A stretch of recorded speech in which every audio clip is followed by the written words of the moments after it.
Dr. Ricardo Vélez Rodrigues, da doutora Ana Maria Rates e do Dr. Oscar Argolo.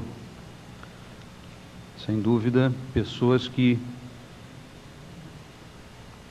não só têm a vivência do Brasil, têm a vivência dos nossos problemas, mas conhecem em profundidade, teoricamente, as questões que podem ser colocadas em torno dessa temática.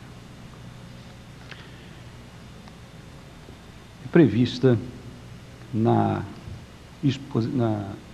instruções que a organização do evento, a cada um dos presidentes de mesa, a organização básica de cada sessão. E se prevê que cabe ao presidente de mesa introduzir o tema. E, eventualmente, também o presidente de mesa poderia ter tido previamente um contato com os participantes e, de alguma maneira, ter fixado com os participantes, vamos dizer assim, como o tema seria abordado, que parte cada um abordaria ou como cada um abordaria. O fato é que tal não aconteceu, de modo que a participação será bastante livre, bastante espontânea. Todos receberam, certamente, a documentação básica do evento, em que há um abstract sobre o que a organização do evento esperaria fosse desenvolvido, fosse discutido em torno desse tema. A partir desse abstract, eu elaborei algumas questões que eu acredito que sejam o pano de fundo dos debates, das exposições que serão desenvolvidas hoje aqui. E eu vou expor essas questões aos senhores e aos participantes, mas não que eles tenham obrigação de responder a essas questões, digamos assim, mas eu não tenho dúvida de que, ao abordar esse tema, essas questões serão direta ou indiretamente respondidas, ou serão de alguma forma tangenciadas, porque me parece que, de alguma forma, é impossível desenvolver esse tema sem tocar nesses pontos. A temática proposta tem por título os pressupostos éticos na organização do Estado. Eu quero entender que esses pressupostos não são apenas relativos à organização do Estado, mas certamente também são pressupostos relativos à operação e ao funcionamento do Estado. Presidem a organização do Estado e presidem, ou deveriam presidir, a operação do Estado, ao funcionamento do Estado. Ora, o que é o Estado? Ele certamente ou corresponde ao ordenamento jurídico pelo qual a nação, a sociedade nacional se estrutura politicamente, mas ele também é o aparelho que serve a esse ordenamento. O conjunto de órgãos e organizações que servem a esse ordenamento. Dentro do sistema nacional, há um subsistema estatal, caracterizado por um conjunto de órgãos e organizações encarregados de tomar as macrodecisões da sociedade e implementar essas macrodecisões. Aos órgãos encarregados, ao conjunto de órgãos encarregados de tomar as macrodecisões, nós chamamos de governo. E aqueles órgãos encarregados de implementar essas macrodecisões, evidentemente tomando outras decisões daí decorrentes, nós chamamos de administração pública. Então é dentro dessa perspectiva que se coloca o problema dos pressupostos éticos na organização do Estado, do governo e administração, e da operação desse complexo governo-administração. Então, a primeira questão que me ocorre é de se o Estado deve obedecer, na sua organização e no seu funcionamento, a uma ética específica, ou ele deve ser neutro, ou ele deve buscar uma neutralidade ética, se é possível.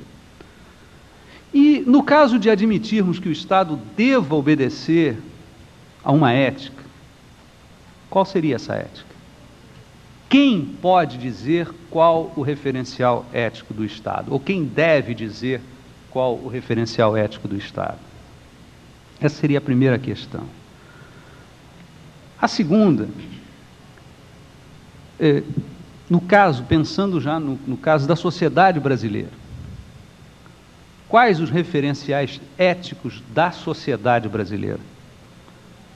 Será que, como muitos hoje dizem, nós perdemos os nossos referenciais? Nós perdemos os nossos valores? Nós vivemos um vazio axiológico? Será que nós abandonamos definitivamente os valores e princípios da tradição cristã, a que se vincula ou se vinculava confessionalmente a maioria do povo brasileiro? E essa tradição cristã, a que parece nós nos estamos divorciando, ela ainda pode servir a uma sociedade que quer ser moderna e progressista? Essa tradição pode ser ainda resgatada, promovida, atualizada? E aí talvez tivesse um papel importante das elites intelectuais, atualizar essa tradição. E finalmente a terceira questão, mencionada numa passagem aqui do abstract da coordenação do evento, que menciona os representantes da sociedade e seu papel na interpretação dessa ética e na implementação dessa ética. Eu diria, cabe ao homem público, e mais especificamente ao homem político, a operação do Estado, o exercício do governo, quer como legislativo, quer como executivo. Mas o político militante, e os senhores e as senhoras certamente já perceberam isso de uma forma ou de outra, ele vive permanentemente um grande e real dilema. Uma espécie de dicotomia que se põe ante a eficiência e a ética nos diferentes momentos da sua atividade política. O momento do acesso ao poder, ser eficaz, conquistar o poder, a que preço? Há um limite para os meios a serem adotados no acesso ao poder? A manutenção do poder, nós estamos vivendo o problema desses limites agora aí, nesse episódio da mudança dos partidos no Congresso Nacional. O problema da manutenção do poder, os meios de que se vale o homem público para manter-se no poder e manter o poder. E o exercício do poder, direcionar esse exercício de acordo com determinados parâmetros éticos, ou direcionar esse exercício para obter maior eficácia na própria manutenção do poder. E a questão que daí decorre: pode o homem comum, que somos nós, que pertence majoritariamente, digamos, ao extrato apolítico da sociedade, esperar que o político militante, o homem público, concilie a prática política com a ética? Nós temos o direito de esperar isso do político militante? Que ele realize essa conciliação e consiga ser eficaz e consiga ser eficiente? Bem, estão colocadas as questões. Eu acredito que os nossos debatedores certamente abordarão esses aspectos e certamente colocarão outras questões para os senhores. Nós vamos passar, para não tomar mais tempo e nós nos beneficiarmos mais da palavra dos nossos participantes, nós vamos passar à apresentação do primeiro deles, que é o professor Ricardo Vélez Rodrigues. O professor Ricardo Vélez Rodrigues é colombiano, nascido em Bogotá,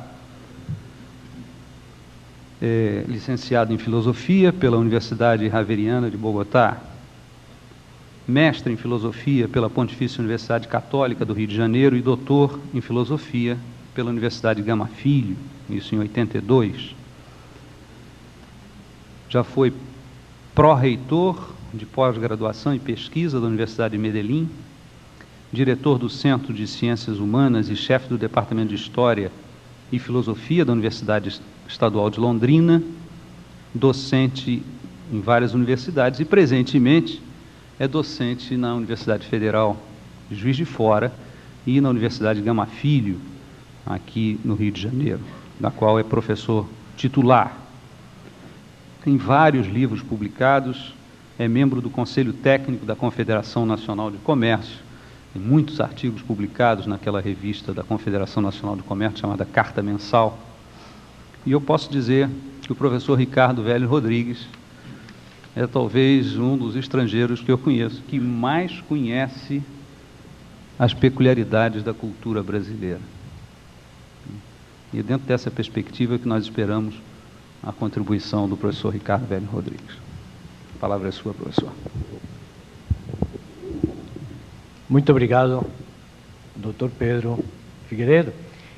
E eu vou tentar responder às colocações que o senhor colocou com muito bom senso. O questionamento acerca de se é possível uma ética para o Estado, quem formula essa ética e como que essa ética deve ser formulada. Mas eu vou tentar inserir a minha colocação sobre a ética do Estado na nossa realidade latino-americana. Afinal de contas, estamos todos neste mesmo barco, chamado América Latina. Então, vou tentar fazer primeiro uma colocação sobre o que foi a peculiaridade da nossa formação sociopolítica. Me referirei não somente ao caso do Brasil, mas ao caso da América Latina. Somos irmãos nas nossas qualidades e nas nossas deficiências. Então, vamos lembrar um pouco como foi esse processo de formação latino-americano. Num segundo ponto da minha exposição, que não ultrapassará os 30 minutos, eu vou procurar fazê-la em menos tempo para dar mais espaço aos debates, vou destacar o que, à luz da nossa formação histórico-social, decorreu como critério de comportamento social. Qual foi a nossa ética social, né? À luz da nossa formação sociopolítica. E numa terceira parte, já a parte conclusiva da minha exposição, na qual tentarei responder aos reptos colocados pelo Dr. Pedro, tentarei mostrar como que hoje é possível uma ética do Estado, como que hoje se pode formular essa ética e como que essa ética deve ser formulada e com que pressupostos, levando em consideração a grande preocupação deste evento, o século XXI.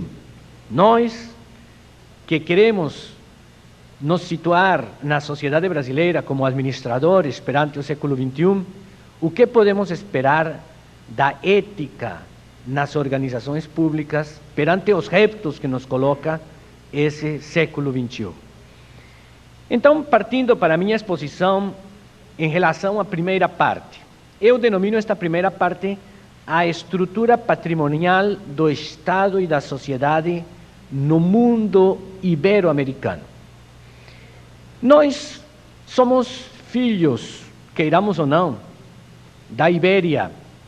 Temos uma herança, a língua, o espanhol, o português, a religião e uma série de costumes políticos que acompanham essa formação.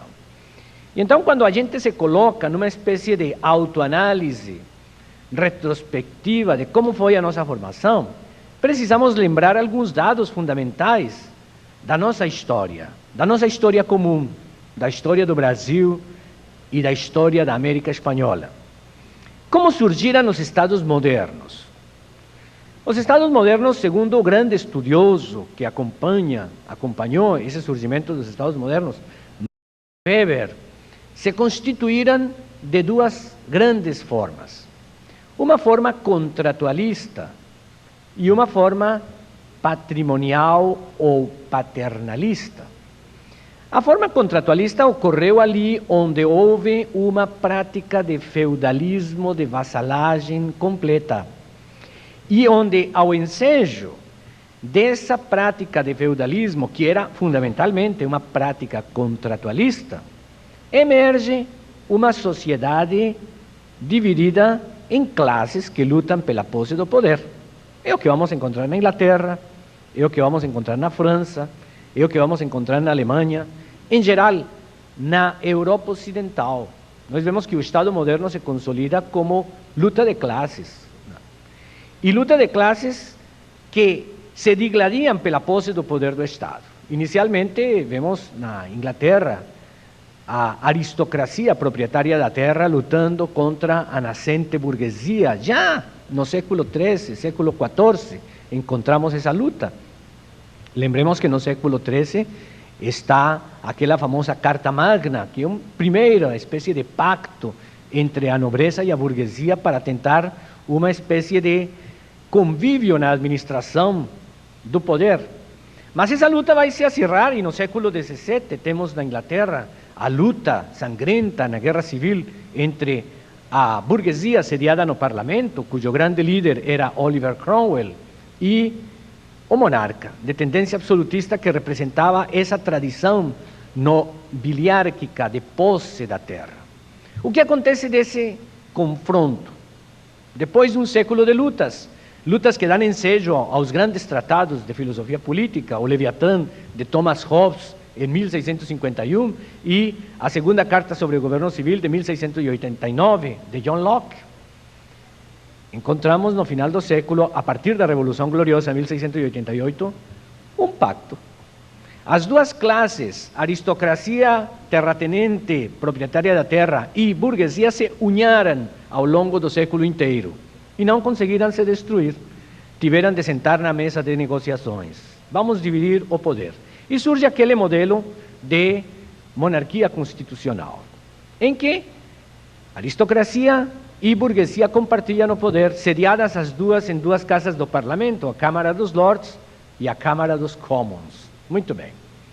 Estão tranquilos e toca à porta do poder um novo aspirante.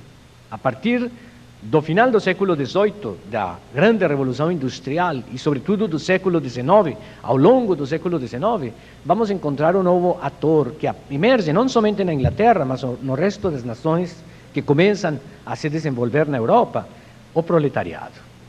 E todos nós sabemos a trágica sorte do proletariado no início do século XIX.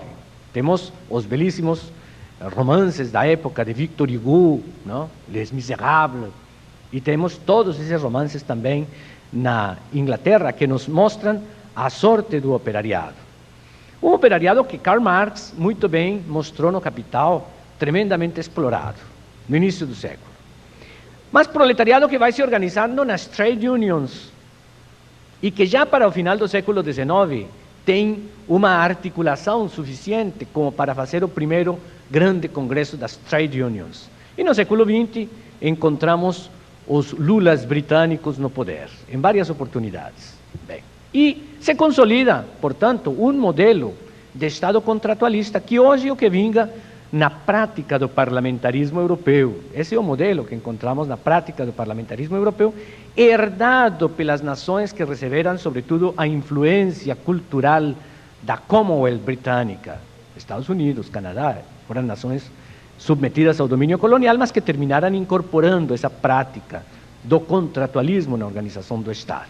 Esse é o modelo contratualista. Muito bem.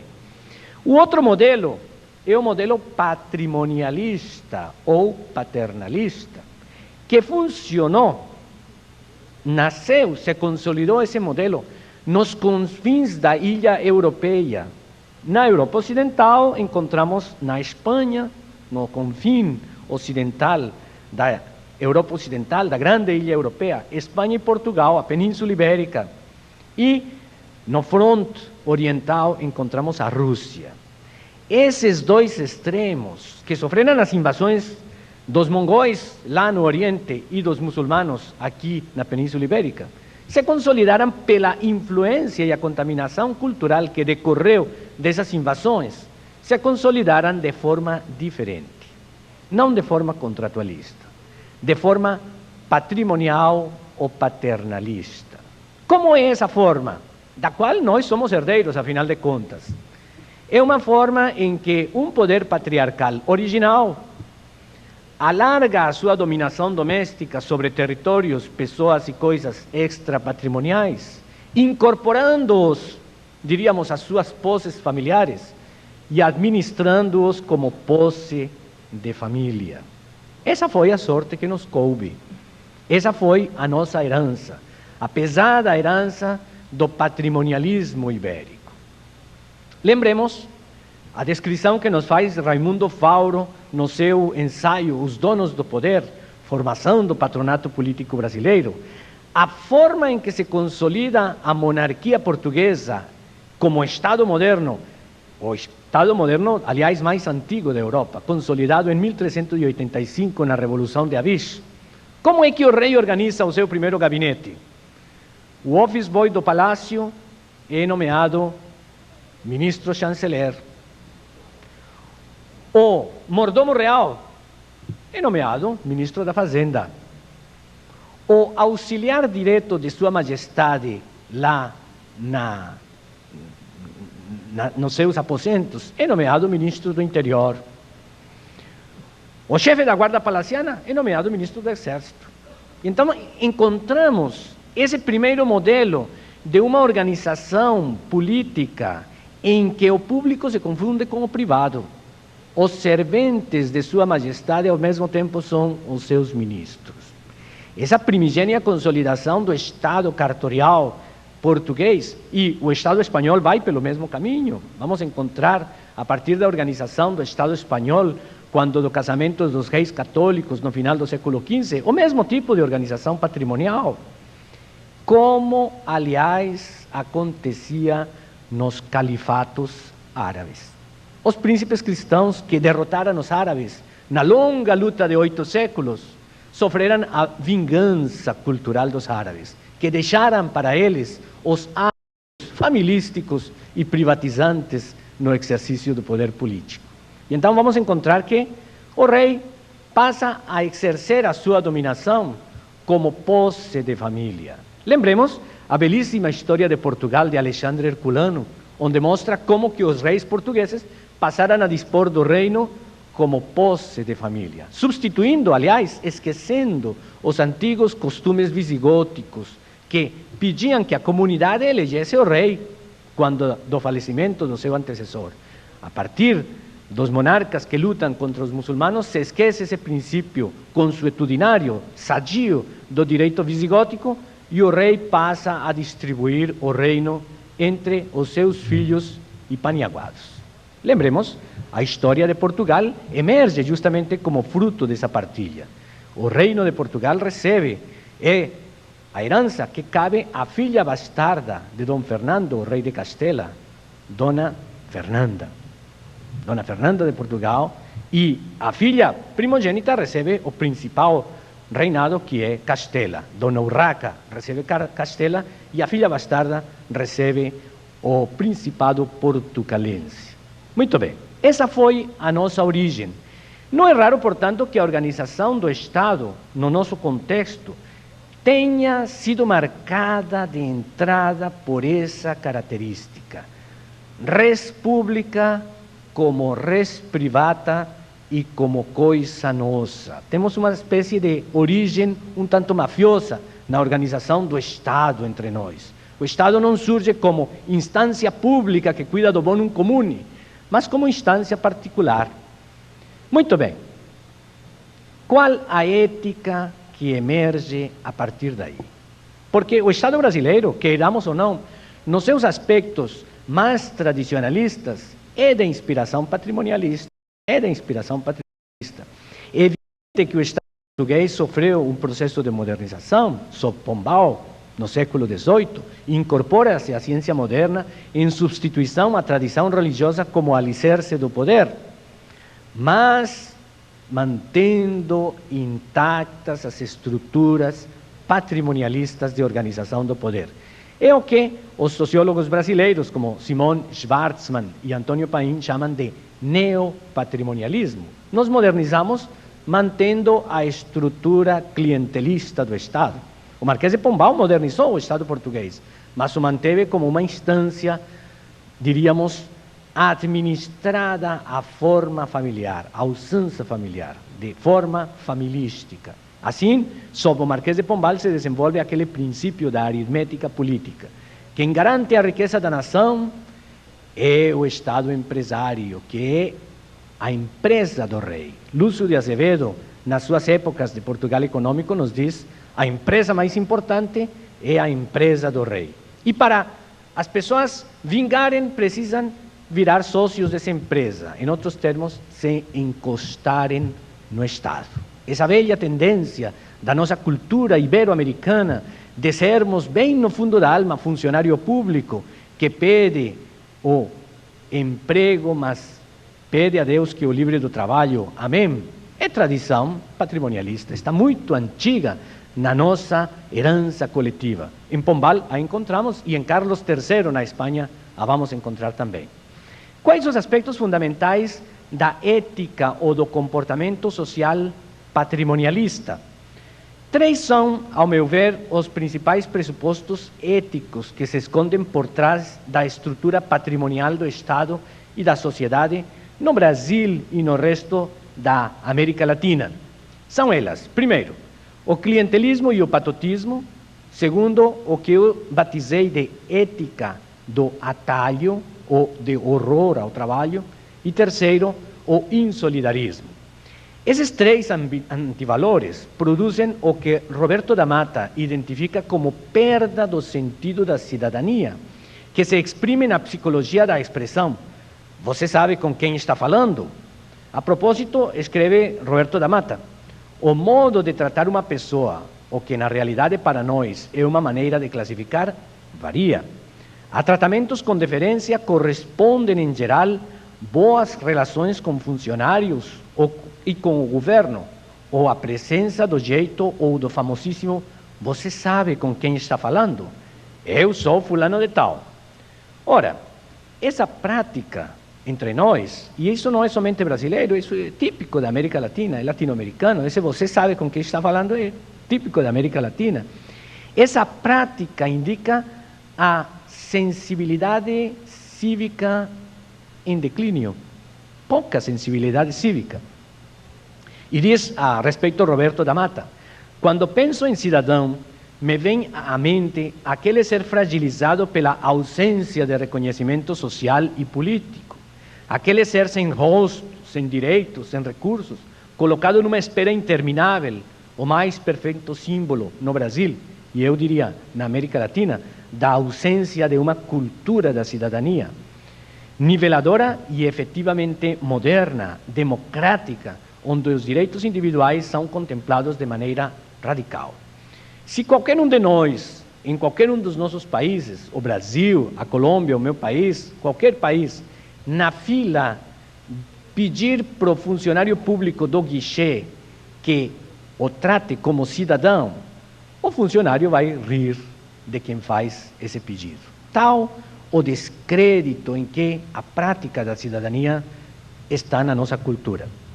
Mas deixemos a análise das consequências para formularmos as 3 causas apontadas da perda do sentido da cidadania. Vou me referir rapidamente ao clientelismo e ao patotismo, à ética do atalho e, em terceiro lugar, ao insolidarismo, como grandes características socioculturais do nosso comportamento decorrente dessa organização familística, para discutirmos na terceira parte, que é a que me parece mais importante, a formulação de uma nova moral social ou de uma nova ética social face aos reptos do terceiro milênio. O clientelismo. Todos nós sabemos, e isso é praxe não somente no Brasil, mas nos nossos países também, que os concursos não funcionam necessariamente seguindo a letra que aparece no regulamento do Diário Oficial. Todo mundo sabe que existe a letra, mas todo mundo sabe que existe o jeitinho por trás da letra. E todo mundo sabe que quem conhece o jeitinho e quem sabe manejar essa lógica cartorial é quem se dá bem, não? Nós encontramos múltiplos exemplos, tem até aqui no Brasil aquela famosa expressão: concurso se ganha por QI, quem indicou, não? Isso funciona em todos os nossos países, é a mais clara expressão do clientelismo.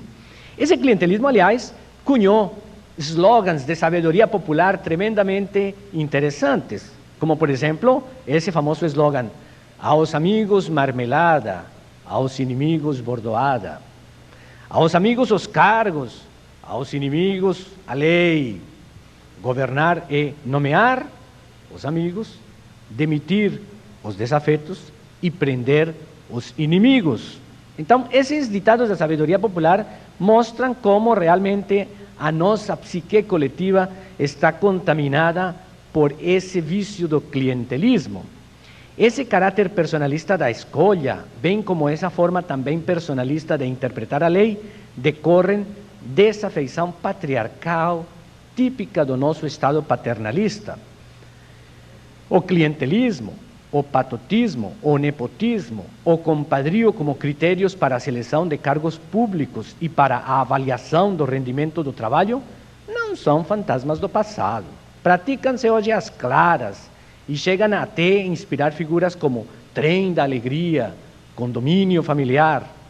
Decorre este vício da tendência essencial ao patrimonialismo, a identificar res pública, coisa pública, com res privata, com coisa nossa, e que leva a transferir para o campo da atividade pública os critérios familisticos da administração doméstica. Segunda característica dessa ética do Estado ou da sociedade inspirada por um Estado paternalista, a ética do atalho ou de horror ao trabalho produtivo. Tem como se chama, um mambo colombiano da costa atlântica que diz assim: a mí me llaman el negrito del batey, porque el trabajo para mí es un enemigo.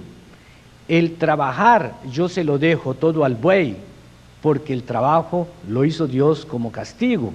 Bem, o trabalho é castigo pelo pecado original. Quem mandou ser besta de ter comido o fruto proibido? Ora, se a gente dá uma olhada à nossa história sociocultural na Península Ibérica, vai encontrar que havia o maior preconceito contra o trabalho produtivo em Espanha e em Portugal. Primeiro, para você ser fidalgo ou filho de algo em Portugal e na Espanha, precisava provar em cartório que nem você, nem os seus pais, nem os seus avós tinham cometido o gravíssimo delito de trabalhar.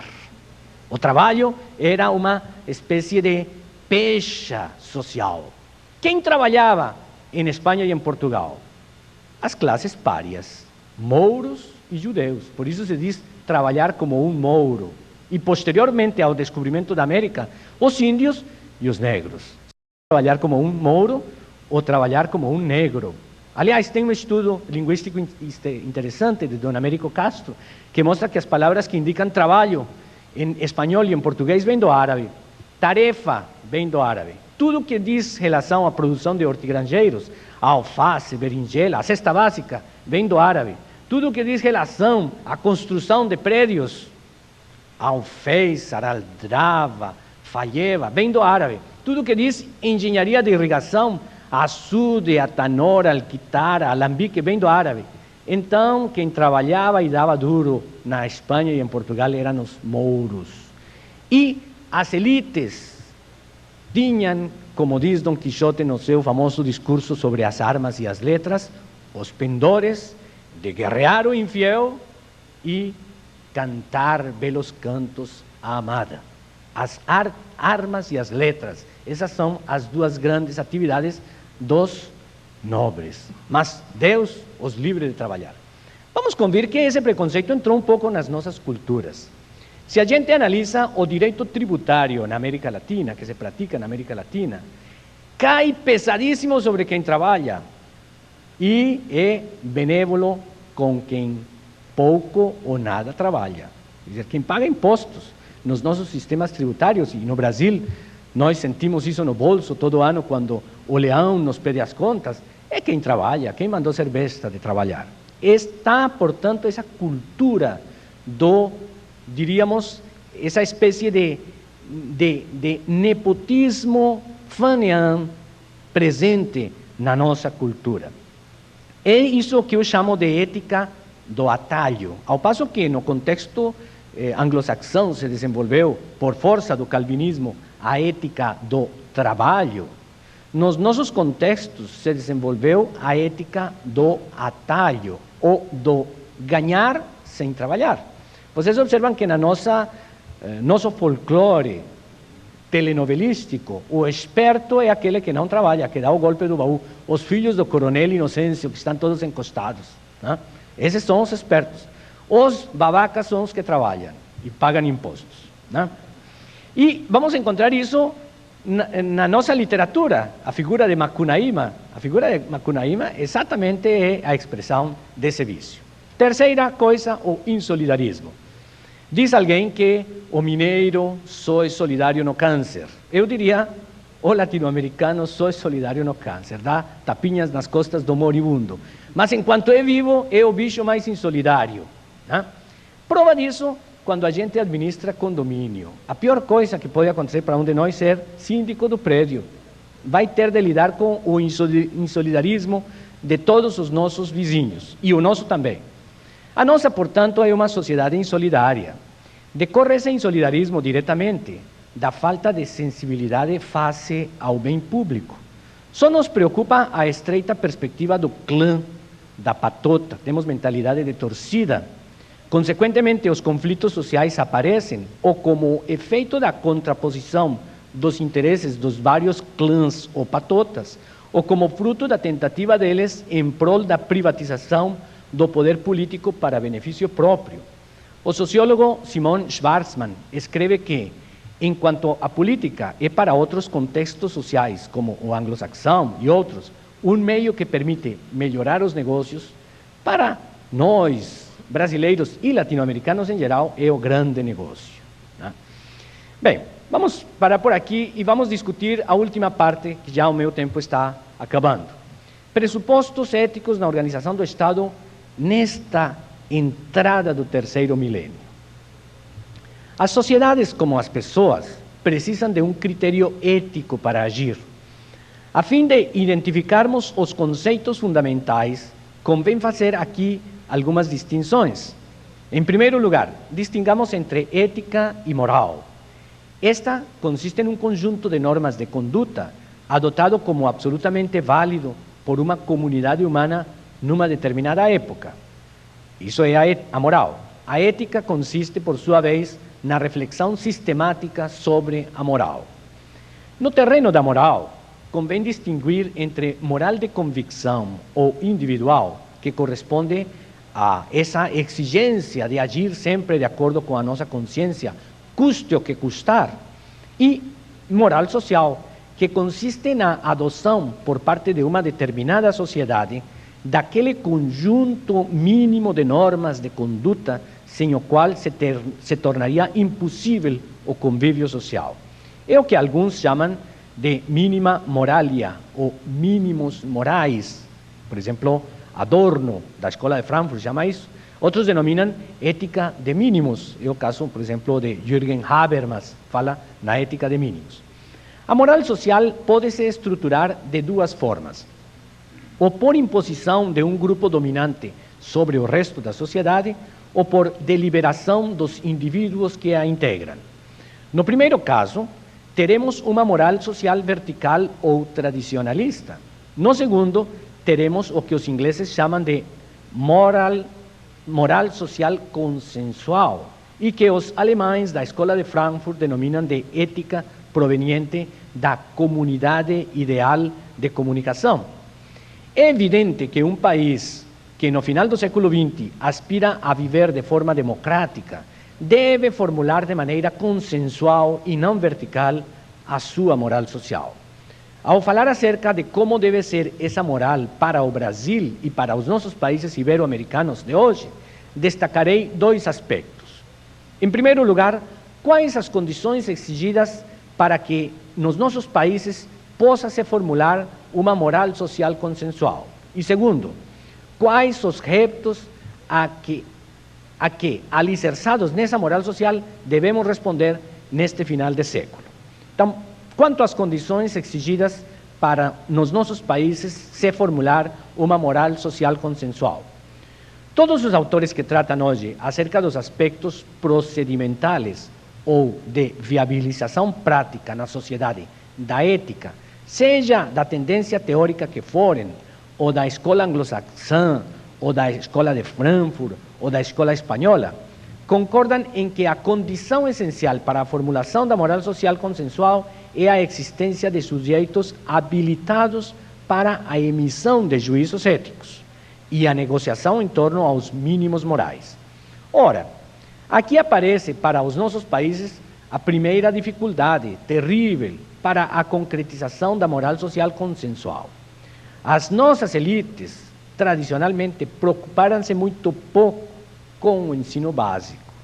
E é o ensino básico, e no seu seio, a educação para a cidadania a ser ministrada nas 4 primeiras séries do primeiro grau, o único meio através do qual um país pode formar hoje a consciência cidadã e se habilitar a entrar na modernidade mediante a formulação consensual da moral social. Os senhores hão de convir que a pior crise que os nossos países atravessam odiernamente é de caráter cívico e moral. Não sabemos o país que queremos. Não acreditamos em nós mesmos, nem nos nossos concidadãos, e terminamos por achar, no nosso caso, que a única saída é o galeão. Não lembrarei aqui as acabrunhantes estatísticas que mostram de que forma, especificamente no nosso país, se marginaliza da cidadania 80% das crianças que entram no ciclo básico. Somente quero destacar que, enquanto não for restabelecido neste país o ensino básico, não teremos capacidade humana nem moral para enfrentarmos os retos da sobrevivência num mundo cada vez mais competitivo e difícil. Qualquer solução que tomarmos no terreno da recuperação do ensino básico renderá frutos somente a meio e longo prazo. Mas não esqueçamos que os países que há 20 anos amargavam, como nós agora, as agruras do subdesenvolvimento e que equacionaram o problema do ensino básico, como é o caso da Coreia do Sul, batem agora às portas do primeiro mundo. Segundo, retos a que devemos responder neste final de século e de milênio. O cientista político e historiador inglês Paul Kennedy, na sua recente obra intitulada Preparing for the 21st Century, que já foi traduzida para o português, Preparando para o século XXI, identifica 6 tendências gerais no mundo no limiar do novo milênio. Primeiro, explosão demográfica. Segundo, a aceleração das comunicações, a revolução financeira e a ascensão da empresa multinacional. Terceiro, a revolução da biotecnologia na agricultura mundial. Quarto, a nova revolução industrial causada pela robótica e pela automação. Quinto, os perigos crescentes para o nosso meio ambiente natural. E sexto, a reformulação do papel do Estado Nacional. Paul Kennedy considera que, de todas essas exigências, o que fica, digamos, como condicionante de tudo isso é a revolução no terreno dos conhecimentos. E aqui nos voltamos a encontrar com a problemática do ensino básico. Nunca, portanto, se insistirá demais na urgência e na necessidade de equacionarmos a problemática do ensino básico para a gente poder ter uma moral social e poder fazer frente aos retos do terceiro milênio. No caso brasileiro, se contrapondo à tendência da tradição do patrimonialismo, encontramos uma tendência mais antiga, da tradição libertária e da construção de um Estado democrático, que já assoma em Portugal na encarnizada luta de cristãos contra sarracenos em prol de retomar o caminho do contratualismo em política, herdeiro do antigo direito consuetudinário visigótico. Foi a retomada na nossa história dessa tradição libertária que possibilitou a luta dos inconfidentes, a proclamação da independência, a prática da representação durante o Império, o alargamento do voto na Lei Saraiva, etc. E ao longo do ciclo republicano, a retomada dessa tradição libertária é que possibilitou que lutássemos contra os momentos de autoritarismo, por exemplo, na campanha das diretas, na formulação da própria Constituição de 88, que apesar dos defeitos que tem e que devem ser corrigidos, no entanto, como dizia o saudoso Ulisses Guimarães, é uma Constituição cidadã, porque ela parte de vista não do Estado, mas do papel do cidadão na sociedade. Mas, volta de novo, a reformulação do Estado Nacional, como aliás os outros 5 retos apontados por Paul Kennedy, exigem o equacionamento do ensino básico. Não há dúvida de que a educação é o ponto por onde um país pode começar a enfrentar os retos colocados pelo advento do novo milênio. São muitos os que chamam a atenção para a importância do fator educacional, notadamente para a educação básica. Esse é o fator que definirá as potencialidades dos países no século XXI. Além de Paul Kennedy, tem se pronunciado no mesmo sentido Peter Drucker, Alvin Toffler e outros. Recentemente, Toffler, autor de O Choque do Futuro e aquela famosa obra A Terceira Onda, destacava em conferência pronunciada em São Paulo: tendo o conhecimento certo, na hora e no local certos, pode-se reduzir a necessidade de outros fatores de produção. Até aqui, eu espero a complementação e as perguntas dos meus ilustres debatedores e, posteriormente, do público assistente. Muito obrigado pela sua atenção. Muito obrigado, professor Ricardo. Nós passaremos a palavra ao doutor Oscar Argolo.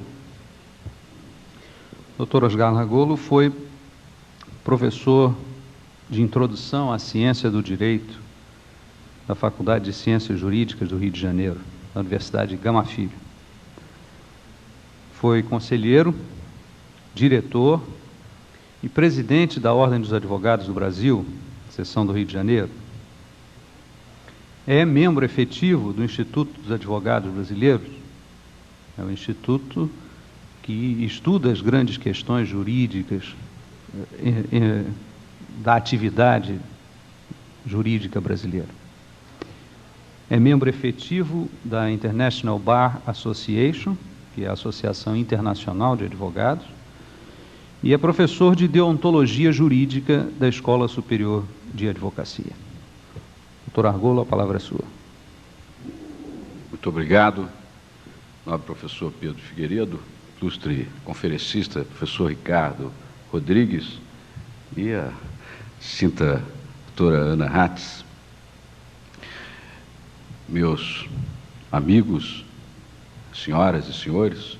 Vejo que na plateia nós temos, como de costume, nas conferências e nos congressos, como participantes, muitos estudantes interessados nos problemas que são trazidos ao debate.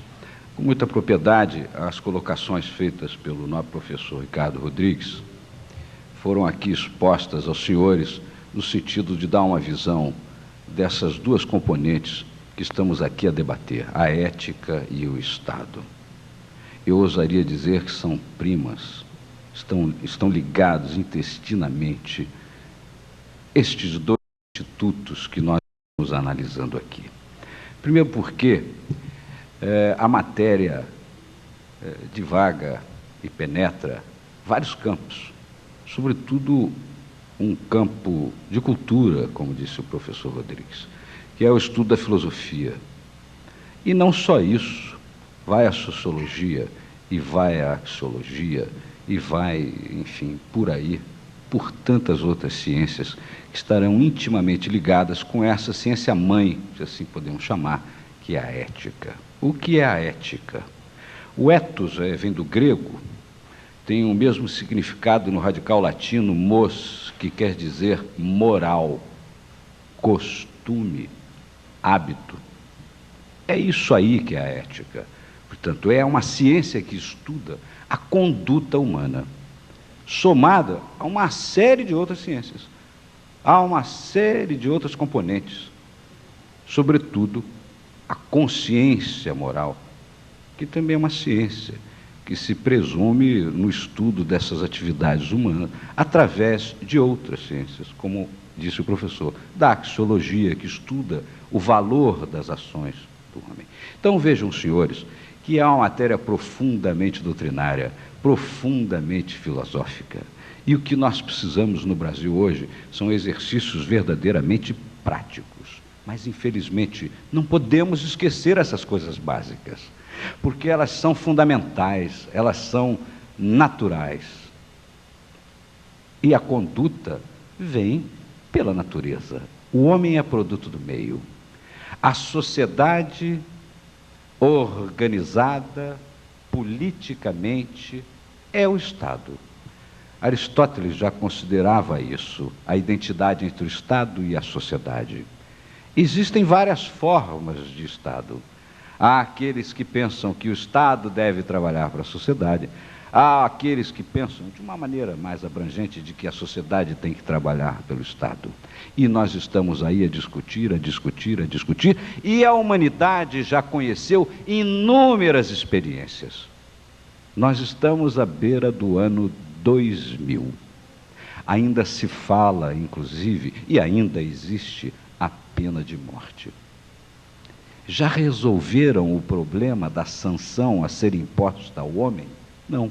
A humanidade, pelo que parece, ainda não resolveu esse problema também. E está intimamente ligado com o que estamos falando, com a moral, com a ética, com a conduta. Mas isso diz respeito simplesmente ao indivíduo, que constitui a família, que é o princípio da sociedade, e a conclusão é o Estado, esta sociedade politicamente organizada? Ora, vamos estudar, vamos pesquisar, e o exercício prático aonde estará? Estará apenas nas regras de conduta.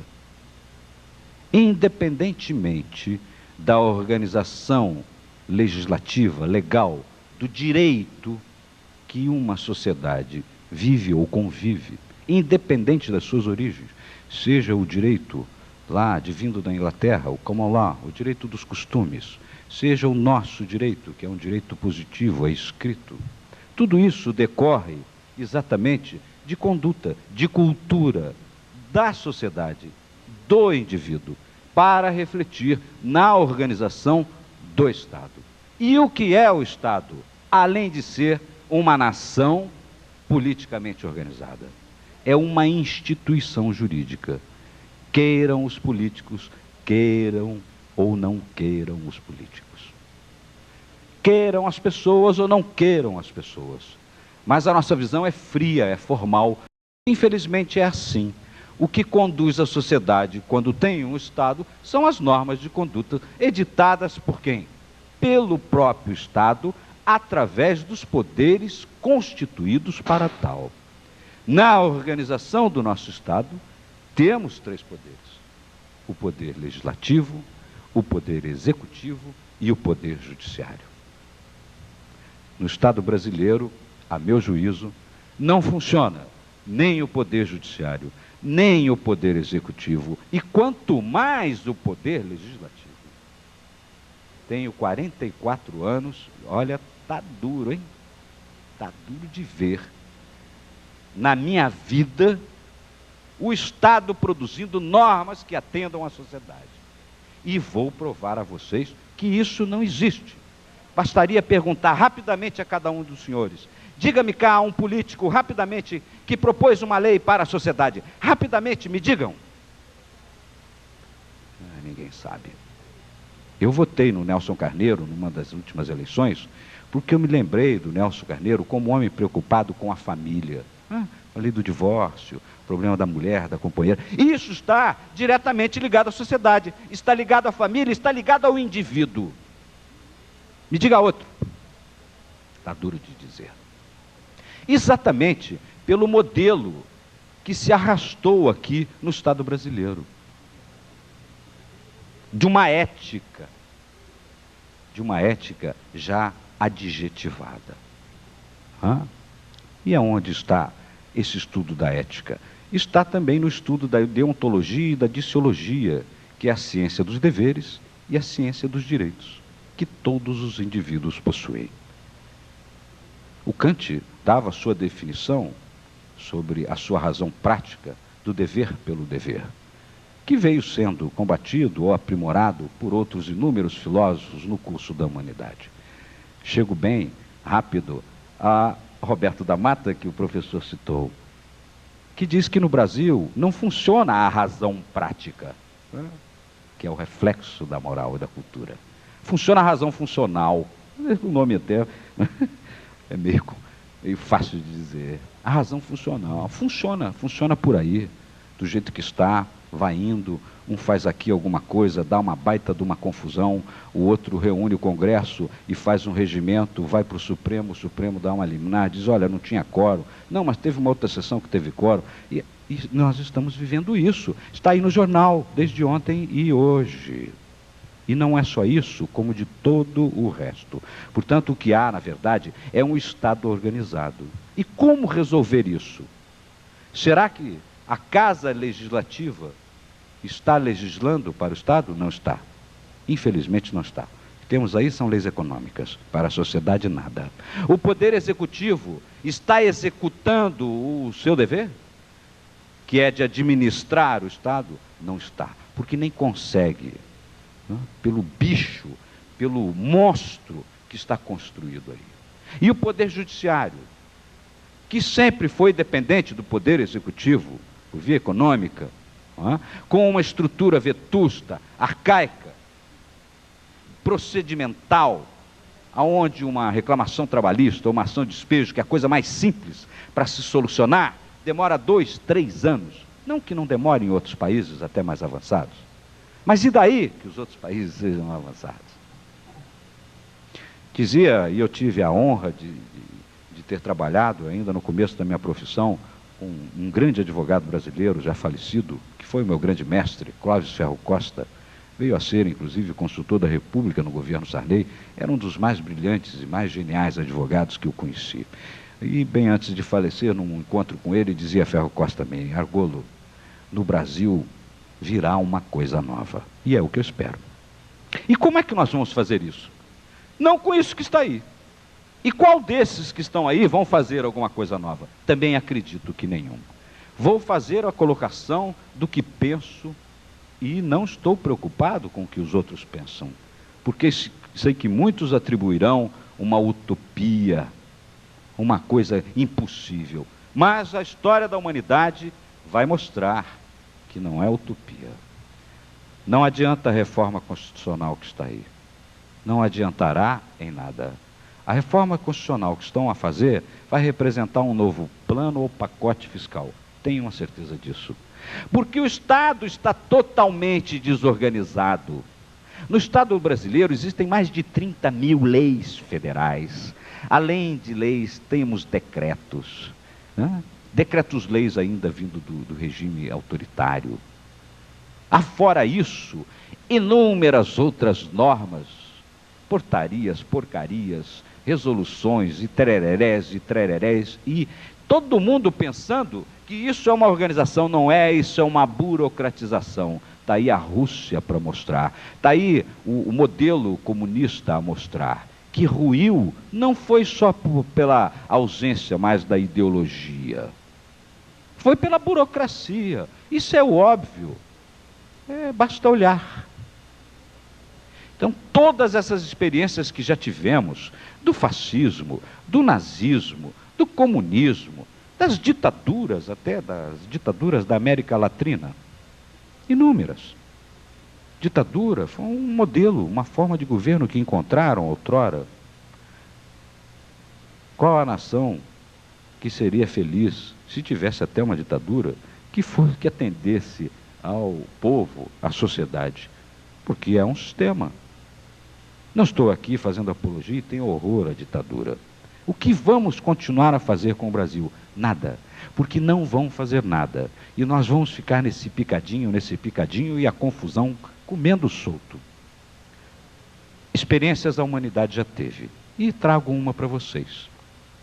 Que é a natureza, inclusive, de toda a base jurídica utilizada no Brasil. E na maioria dos países do mundo que aplicam o direito romano.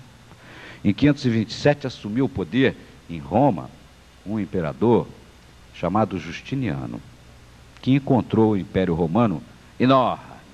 E os senhores sabem que o Império Romano, o Ocidente era enorme naquela época, cheio de povos, de civilizações que foram conquistadas com lutas e tudo mais. Diziam alguns que Justiniano nessa época queria se valorizar, obter a glória, ou romanizar aquele império, aquele Estado romano. Por quê? Existiam inúmeras leis havia a lei das 12 tábuas e uma série de outras leis a regular uma série de outras coisas, e às vezes de diversas origens, de diversas colocações, de diversos povos. O que fez Justiniano? Em 534, chamou um tribuno, um jurisconsulto de confiança dele, chamado Triboniano, e disse a ele: tens 10 anos para organizar essa confusão. E este cidadão, com um grupo de amigos, em 3 anos, organizou a maior obra jurídica que a humanidade tem conhecimento. Chama-se Corpus Juris Civilis. O que fez Triboniano? Compilou mais de 3 milhões de linhas escritas em papiro, pedra, e reorganizou a norma de conduta, a legislação, o direito daquele grande Estado que ali estava constituído. Estado romano, o grande Império Romano. A humanidade demonstrou outras experiências. Na própria Rússia, antes do governo comunista, o imperador Pedro Grande também editou uma compilação chamada Svod, ou Digesto. Um negócio que durou cerca de 100 e poucos anos e que chegou no pé dele e ele disse: é isso que eu vou fazer, para reorganizar o Estado. E o Estado brasileiro precisa de uma reorganização geral. O país, infelizmente, não pode contar ou esperar com um novo Justiniano, com um novo rapaz bonito e colorido. Não podemos esperar mais por essas coisas. O próprio Estado tem que se organizar para evoluir. De que maneira? Programática. Tem que haver um programa de reorganização do Estado. Não haverá partido político, não haverá presidente desta república, se é assim que se chama, em pleno Estado de Direito, porque não vivemos um Estado de Direito. O Estado de Direito, na sua pura teoria, não é isso que está aí. E nós continuaremos a viver da maneira que estamos. De que maneira, doutor Agolo, se pode fazer isso? De uma maneira utópica. É reorganizando o Estado, mas com o interesse do próprio Estado. Que o presidente da República organize uma comissão de estudo legislativo a nível nacional, para reorganizar uma nova Constituição também, ainda que como projeto. Tivemos o projeto dos notáveis. O que foi feito do projeto dos notáveis? Rasgaram, jogaram fora. Porque os notáveis, vários deles, e que são notáveis por merecimento, abandonaram a comissão pelas influências político-partidárias. Portanto, no Estado que nós temos, aonde campeia ainda a falta de cultura, que é reflexo, exatamente, o governo é reflexo do cidadão, não se pode dar ao luxo de ter um poder legislativo da maneira que está constituída, que não legisla. O Estado tem que se organizar, tem que criar um grupo, tem que criar uma comissão para produzir um programa, ainda que se demore 5 a 10 anos, de reorganização legislativa do Estado. Porque o Estado é uma instituição e não vai funcionar sem a norma organizada e ditada pelo Estado, com a aprovação da sociedade. Nós vamos ter outras assembleias constituintes no curso da vida do povo brasileiro, se não se modificar isso desde já. Se não houver interesse do Estado em reorganizar toda a máquina estatal, todos os 3 poderes. A humanidade já conhece experiências. Nós temos juristas de escola neste país, com possibilidade de aprimorar essas regras. O homem está intimamente ligado com a terra. Isso é da natureza, isso é do direito natural. Aonde está um programa de reforma agrária nesse país? É bacana ir aqui para São Conrado, tomar um banho de sol com um creme importado, olhar para cima e ver a rocinha. Como deve ser terrível o sujeito lá da rocinha olhar para baixo e ver o espigão, o carro importado. Está aí o confronto. Qual a razão de tudo isso? A razão, a culpa é nossa. Dizem os políticos, o povo brasileiro é uma maravilha. O povo brasileiro, senhores, não é uma maravilha, infelizmente. Por que ele não é uma maravilha? São outros 500 mil réis. É uma outra conversa. Por que ele não é uma maravilha? Porque ele está despreparado. O povo não tem cultura, infelizmente.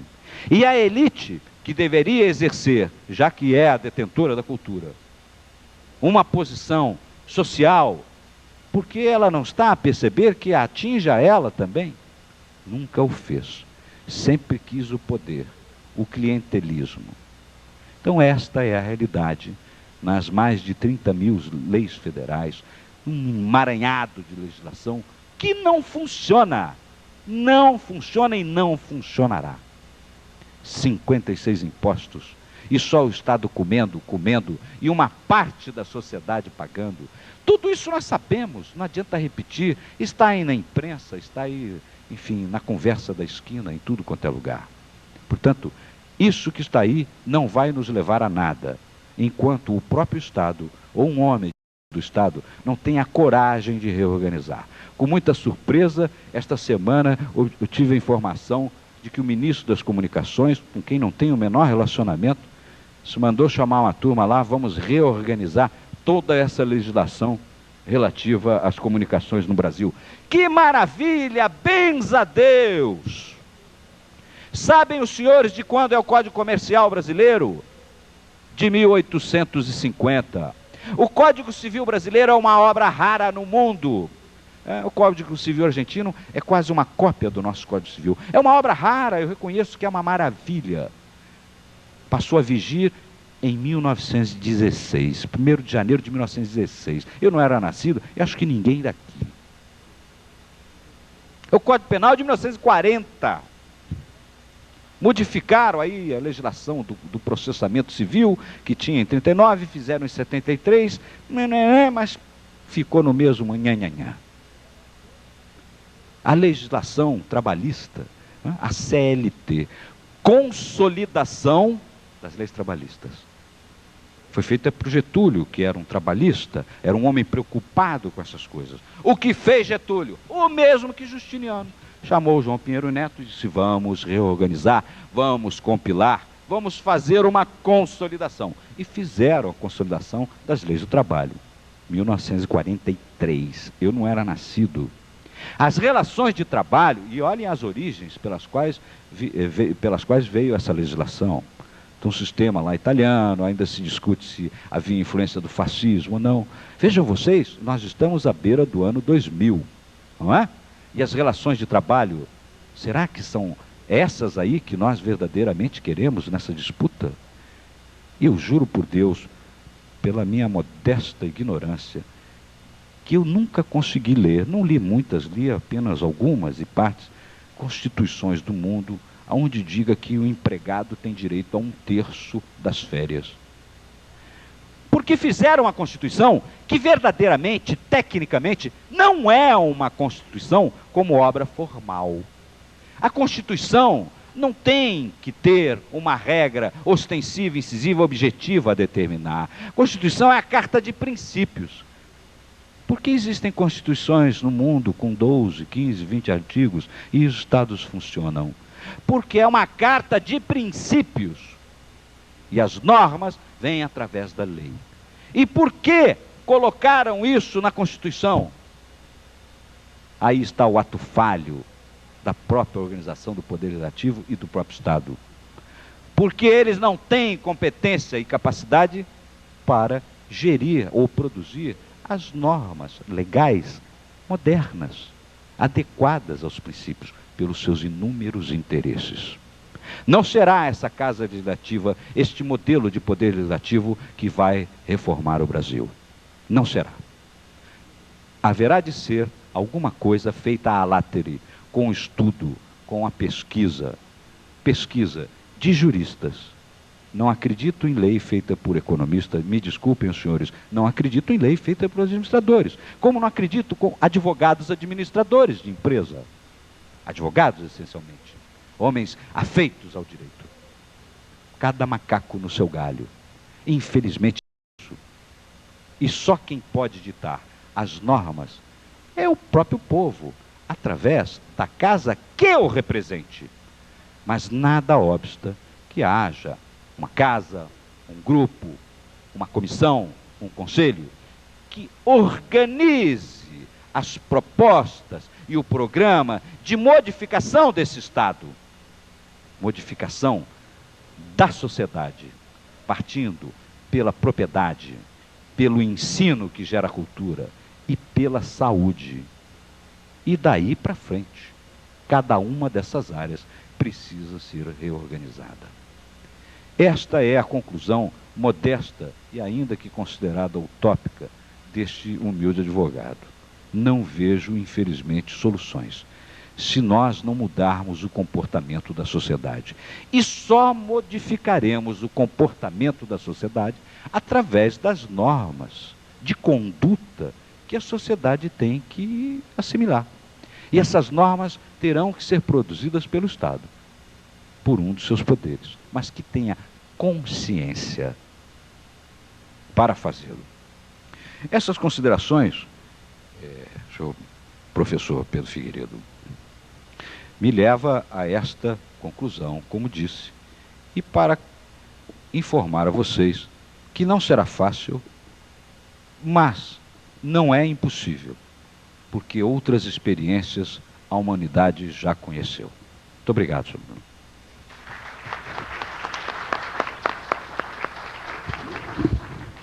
Muito obrigado, doutor Argolo.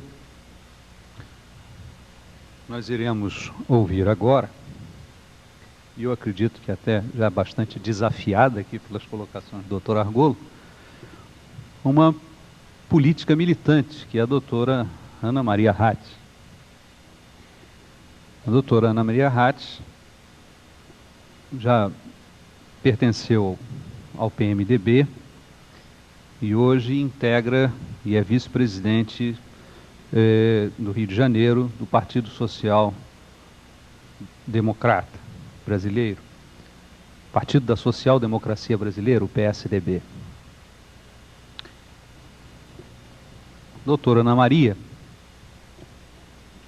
ela teve uma atividade bastante intensa na Assembleia Nacional Constituinte. Ela foi constituinte na última legislatura e na Assembleia Nacional Constituinte foi segunda vice-presidente da Comissão de Soberania e dos Direitos e Garantias do Homem e da Mulher. Foi titular da Subcomissão dos Direitos Políticos, dos Direitos Coletivos e Garantias. Foi titular da Comissão de Soberania e dos Direitos e Garantias do Homem e da Mulher.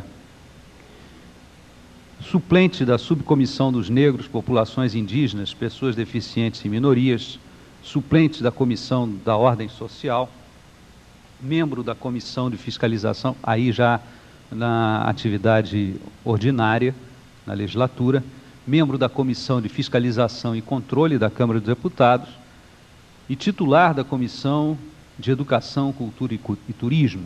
Então, vejam ambas as comissões eminentemente vinculadas ao aspecto da moral e da ética.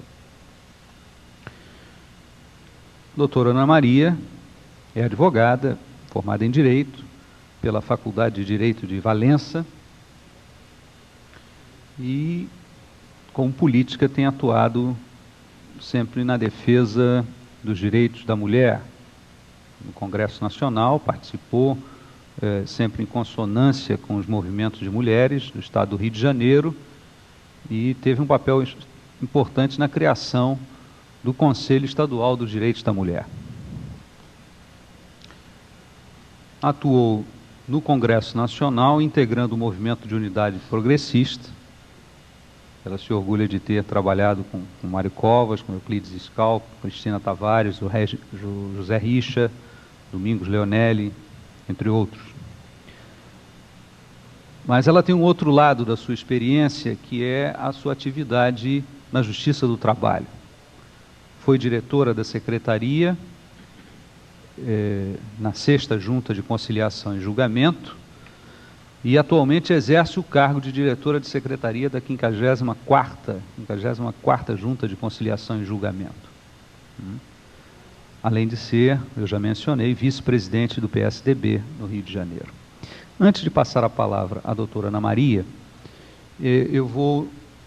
nós teremos posteriormente um período de 25 minutos de debate e eu vou pedir que aqueles que estejam interessados no debate com a mesa, por favor, deem o seu nome aqui para a nossa coordenadora do evento e ela já irá anotando para que nós possamos fazer a chamada pela ordem de inscrição.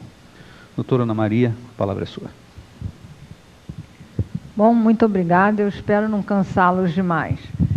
Todas essas considerações que o nosso presidente fez, nosso presidente da mesa, se resume num único fato. Eu sou uma simples funcionária pública, quer dizer, uma cidadã que pretende ser comum.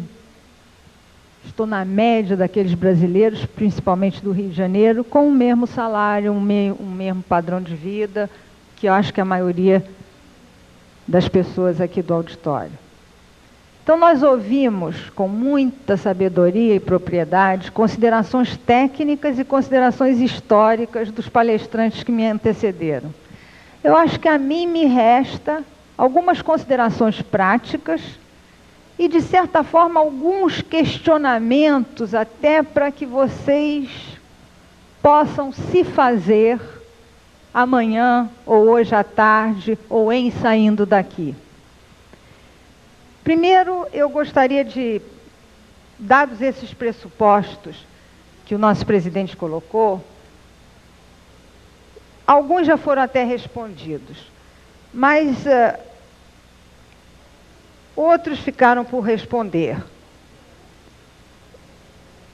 Um que me prendeu muito foi como o político pode conjugar a eficiência e a ética. Então, eu voltaria a uma colocação do Dr. Argolo, em que ele diz que o Poder Legislativo deveria fazer um programa, ou até o governo, mas ele acha que seria especificamente uma questão legislativa, de reorganização do Estado. Eu concordo com isso. Agora, acho que jamais nós vamos chegar ao reorganizar o Estado se nós não reorganizarmos a sociedade. E se nós não dermos ao brasileiro, munícipe, fruto de uma sociedade hoje ainda absolutamente desorganizada, está em processo de organização, o conceito, vamos dizer assim, o peso que é ser cidadão. Quais são os direitos e os deveres de um cidadão? Qual é a responsabilidade que a gente tem individualmente na coletividade social em que a gente vive? Eu acho que isso muito poucas pessoas se perguntam. Então se fala hoje na deteriorização do Poder Judiciário. É verdade. E falando isso, eu me pergunto, será que esse voto do Supremo Tribunal não foi baseado no ressentimento que a magistratura e a justiça têm de que numa revisão constitucional poderá haver um controle externo desse poder? Deixo aí para vocês dizerem. Apesar de que eu sou constituinte de 88, assinei aquela Constituição, ela tem muito de mim ali, então eu acho que ela tem muitos defeitos. Ser prolixa, não ter, vamos dizer assim, um ordenamento jurídico único, mas ela tem a qualidade de ser aquele texto que veio absolutamente da participação popular, de uma sociedade desorganizada, completamente desorganizada, onde a riqueza da representatividade estava muito mais no bastidor do que no próprio texto. Houve uma participação naquele Congresso, democraticamente, como nunca aconteceu e como não está acontecendo agora. Por isso é que eu acho que não há clima para uma revisão de uma Carta Magna que tem 200 e tantos artigos ainda sem regulamentação. Poucos autoaplicáveis. A maioria dos dispositivos termina assim, na forma da lei. E como diz o professor Argolo, não deveria ser prolixa porque ela deveria só conter princípios fundamentais. Mas ela é prolixa, tal a necessidade de temporariedade que essa Constituição tem. Por isso é que nas disposições transitórias, e não no texto da Constituição, ficou determinado que haveria uma revisão constitucional após 5 anos. Por quê? Isso já falando para vocês um pouco dos bastidores. Primeiro porque ela é prolixa, ela não tem, vamos dizer assim, uma uniformidade conceitual. Então haveria que se tirar os excessos que existem no texto. Depois porque todos esperavam a aprovação do parlamentarismo, e ela tem um espírito parlamentarista. Então em sendo aprovado o presidencialismo, há que se modificar vários dispositivos que ela contém. Agora, na revisão constitucional, se fala em uma reforma constitucional ou uma revisão constitucional, que não é a mesma coisa, após 5 anos da vigência do texto. Não em 5 anos da vigência do texto. Então, essa revisão pode ser hoje, pode ser daqui a 1 ano, pode ser daqui a 10 anos, daqui a mais 5 anos ou 6 anos, quando a sociedade achar que há necessidade dessa reforma. Numa Constituição que ainda não está regulamentada, que efeito prático ela tem na sociedade que ela pretende gerir? Eu acho que muito pouco.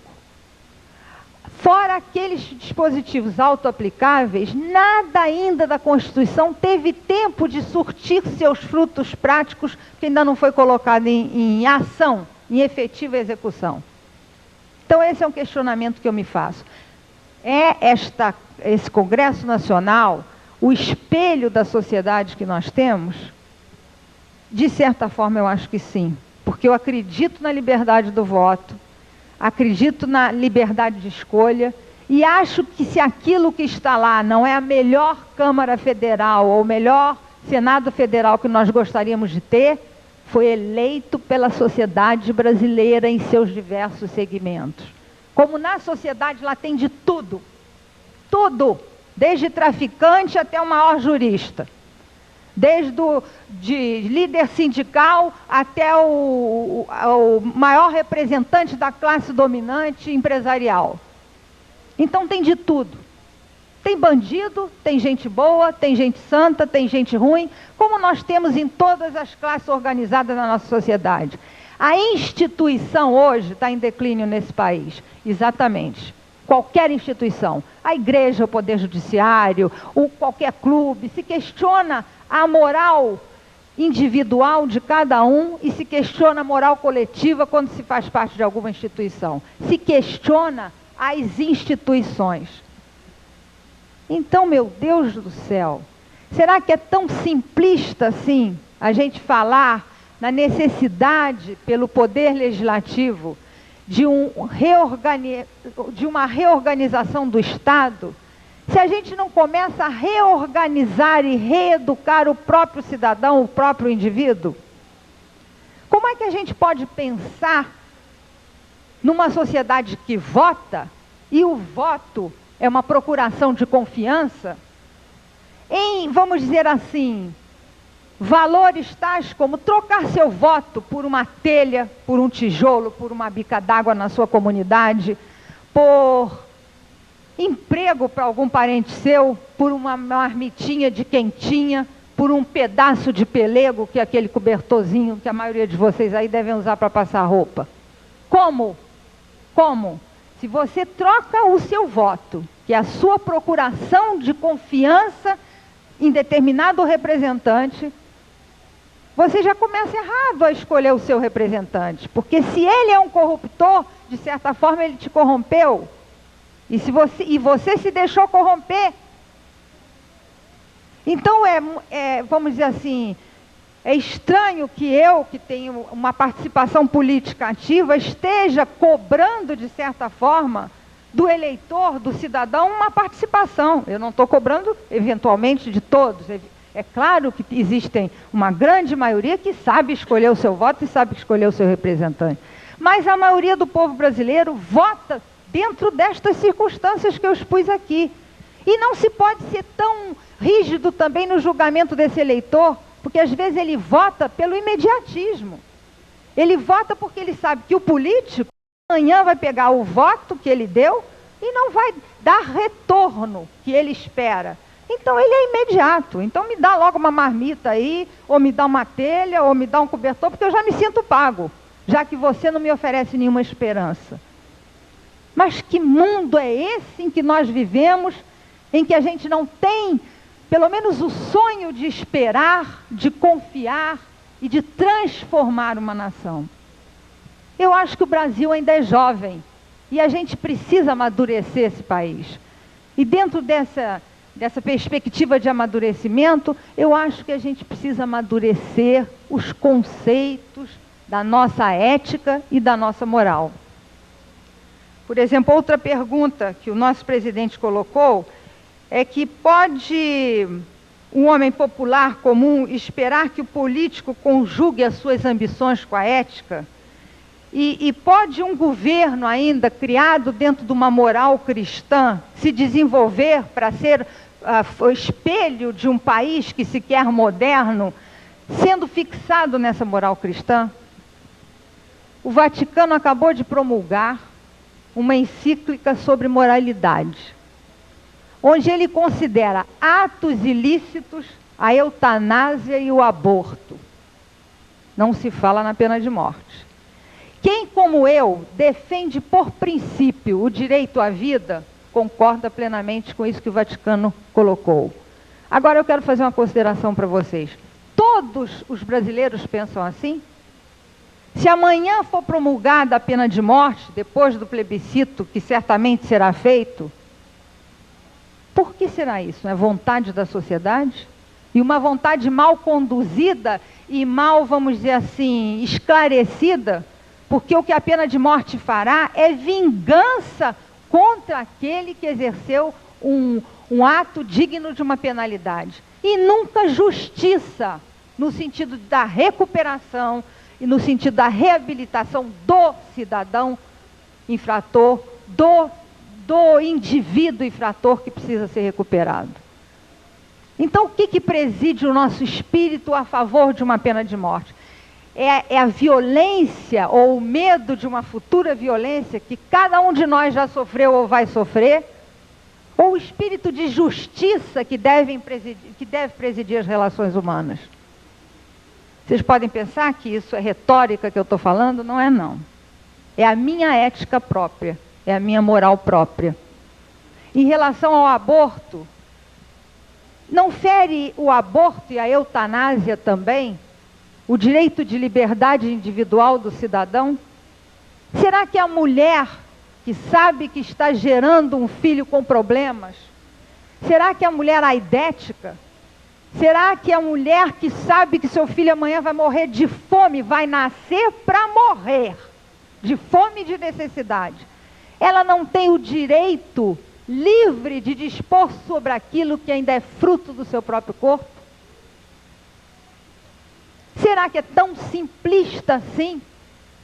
Se chegar perto de uma pessoa em fase terminal e dizer, existe um princípio ético e moral, religioso, de que você não é dono da sua vida, só Deus pode tirar a vida? Se morrem diariamente milhares e milhares de crianças nesse país, se pervertem milhares e milhares de crianças nas ruas desse país, se milhares de gestantes morrem por acidentes de parto, ainda nesse país, o índice de mortalidade materna é muito maior do que o índice de mortalidade infanto-juvenil ou infantil. Então, quais são os critérios que a gente tem de sapiência plena, de ser dono da verdade, numa sociedade tão indagadora e tão cheia de tão ainda informação, para que a gente possa se arguir ainda em um poder institucional capaz de ser representante de uma sociedade utópica que a gente quer, que é a sociedade feita de cidadão consciente. Eu acho que é esperar demais da nossa realidade. Então, depois desse retrospecto histórico e técnico que nós ouvimos, aquela Câmara é o que é o que pode, é o que nós somos. Se nós vamos ter que ter uma Câmara melhor, nós vamos ter que melhorar como cidadãos. Então, o que eu acho é o seguinte, a Constituição Cidadã é uma Constituição que tem que ser valorizada sim, porque ela foi a Constituição necessária àquele período de organização da sociedade brasileira. Tem que ser mudada? Sim. Quando o Brasil, a sociedade civil, estiverem aptos a participar dessas mudanças. Porque coisas boas acontecem em todos os governos e muitas coisas mais também. Por exemplo, o doutor Argolo falou, me deem rápido uma lei que foi de benefício da sociedade. Eu digo uma para vocês, que foi grande benefício da sociedade e que foi assinada pelo presidente Collor, que foi um malefício para a sociedade. A lei do consumidor. Agora eu pergunto a vocês aqui, quem neste plenário já leu, conhece, disseca, destrincha e vive o Código do Consumidor? É uma coisa do nosso uso pessoal, para nos fazer mais cidadãos, mais conscientes de coisas no nosso benefício e em benefício do governo. Por exemplo, quando a gente vai num estabelecimento comercial qualquer e não pede uma nota, nós estamos ajudando a sonegar do governo 17% daquele imposto. Quem lembra disso? A gente lembra do imposto que diretamente bate no nosso bolso, mas não lembra do imposto indireto que a gente é obrigado a ajudar o governo a arrecadar. Então, isso para dar a vocês dois exemplos bastante chulos e práticos da nossa, vamos dizer, capenga atuação como cidadão.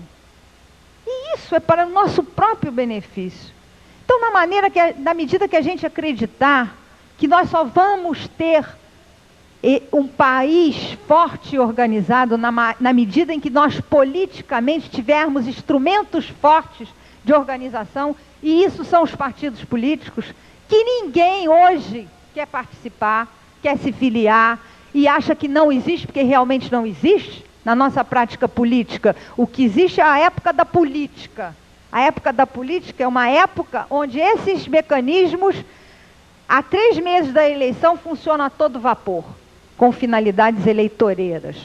Agora, não existem como partidos de uma sociedade que organizam uma corrente política de pensamento capaz de influir na ética e na moral dessa sociedade.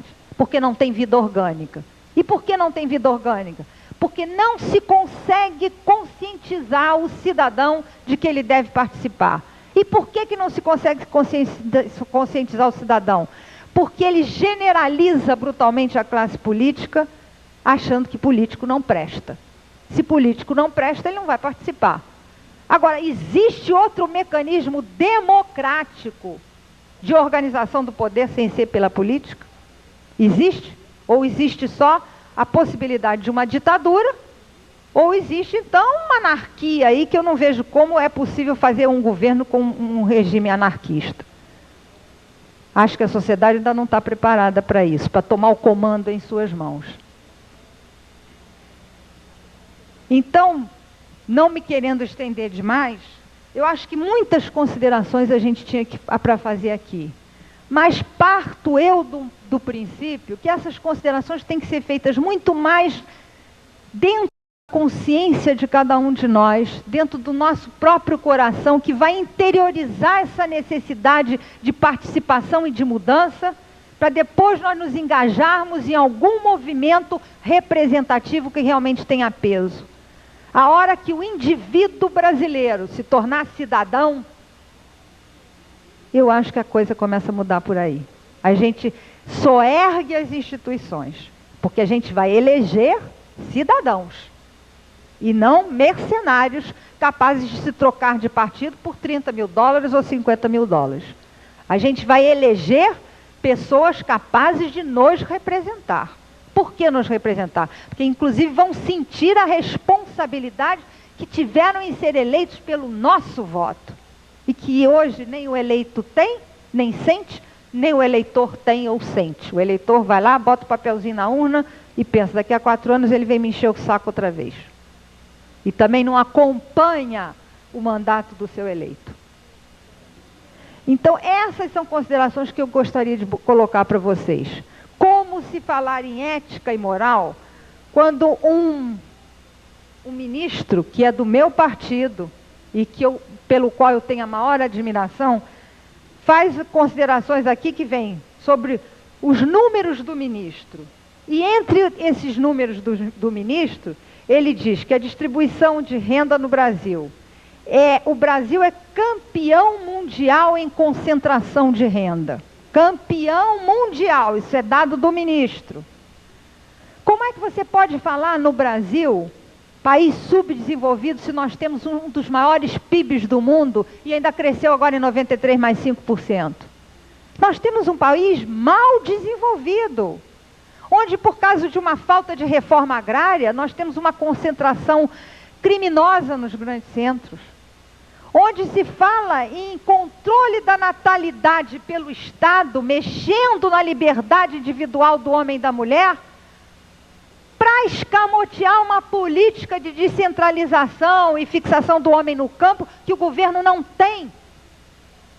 Então o Brasil é mal desenvolvido, não é subdesenvolvido não. Ele precisava olhar para esses bolsões de miséria que a sua própria estrutura e a sua própria formação social colocou. Eu acho que era isso que os governantes tinham que olhar e refazer este perfil aí. Então, para finalizar, eu quero dizer para vocês o seguinte: enquanto essa concentração de rendas, no meu entender de cidadão, de funcionária pública, estiver tão criminosamente na mão da minoria dos brasileiros e a maioria graçante da população brasileira, ficar na necessidade de uma campanha contra a fome, de um homem como Betinho, que apregoa que o presidente Itamar tem, pelo menos, essa vantagem, foi o primeiro presidente que fez da fome uma prioridade. Mas será que a gente resolve a coisa paternalisticamente distribuindo cestas básicas, sopa ou alimento?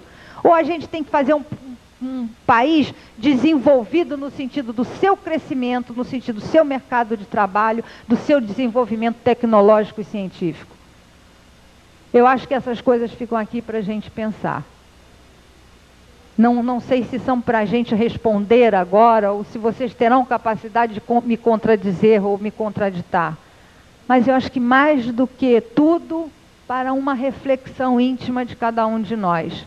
E como nós, enquanto cidadãos que somos, engajados numa classe de privilegiados, podemos fazer dos nossos irmãos carentes realmente cidadãos brasileiros, com toda essa visão. E como nós poderemos participar para ajudar o sorgimento dessa nação com o nosso endosso e com a nossa participação, fé, esperança, trabalho e sangue até, no sentido de acreditar nessa nação e não pegar o avião e ir embora.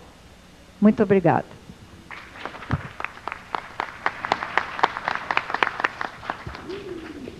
Muito obrigado, doutora Ana Maria. Eu acredito que,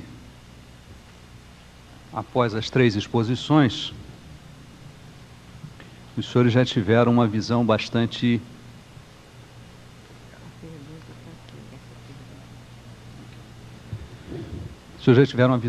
diversificada a respeito dessa temática.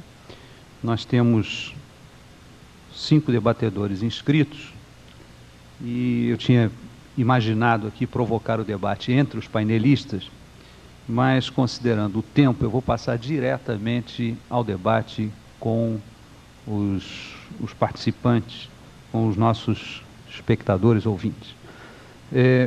Eu pediria a cada um que fosse sendo chamado que se dirigisse ao microfone central ali para formular a sua pergunta. O senhor Fernando Boelter, por favor. Sou da ESEC. Eu concordo com o senhor Ricardo Rodrigues, que realmente para a melhoria do nosso país, que a gente tenhamos condições sustentáveis para se viver aqui, e para que o meu filho possa ter uma melhor condição, a gente precisa ter formação de cidadania. Além disso, claro, precisa da formação da ética e da moral. Acredito também ser a melhor forma para isso a educação, como foi colocado, a 1ª à 4ª série. A própria saúde, o programa de reestruturação, como o professor Oscar Argolo citou, acredito que seria simplesmente uma consequência disso. Mas para que pudesse ser implantado isso, e que se houvesse realmente uma educação para a cidadania das pessoas, é necessário uma vontade política. Os senhores, por favor, me corrijam se eu estiver errado. Preocupado com isso, não só preocupado, desesperado, assim como amigos meus, muitos estão barando até de estudar para, como cidadãos, tentar entrar na vida política. São pessoas que realmente são éticos e acreditam no que fazem. Eu acho isso muito bonito.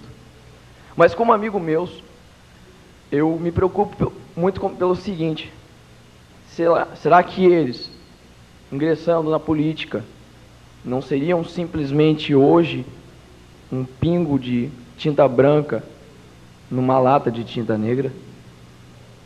Eu gostaria que se os senhores pudessem me dar uma luz como estudante e como cidadão.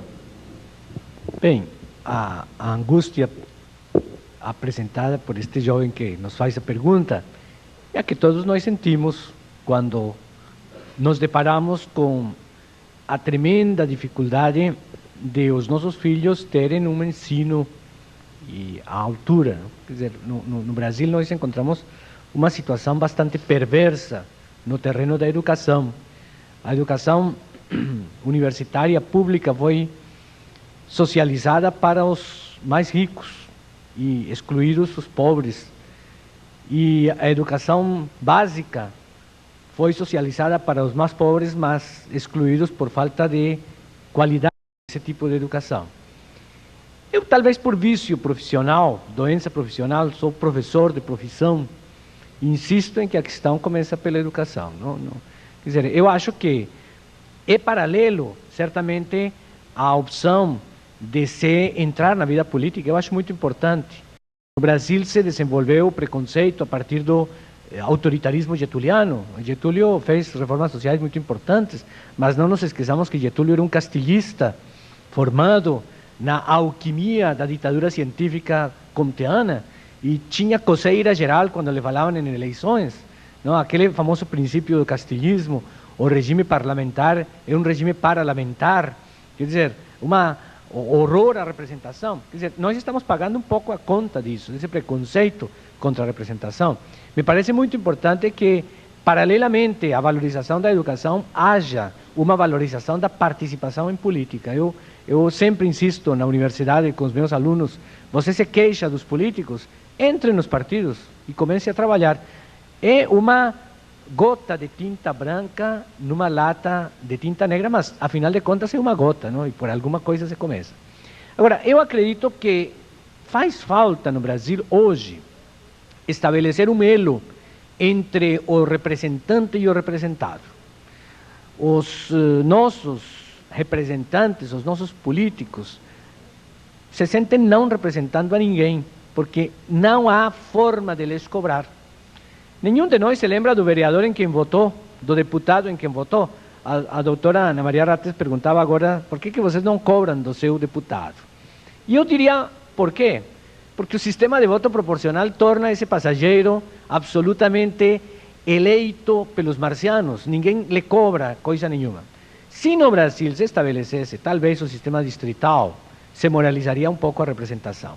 Por alguma secreta razão, na Constituinte foi engavetado rapidinho a proposta da criação do voto distrital, porque muitos achavam que iam perder o mandato.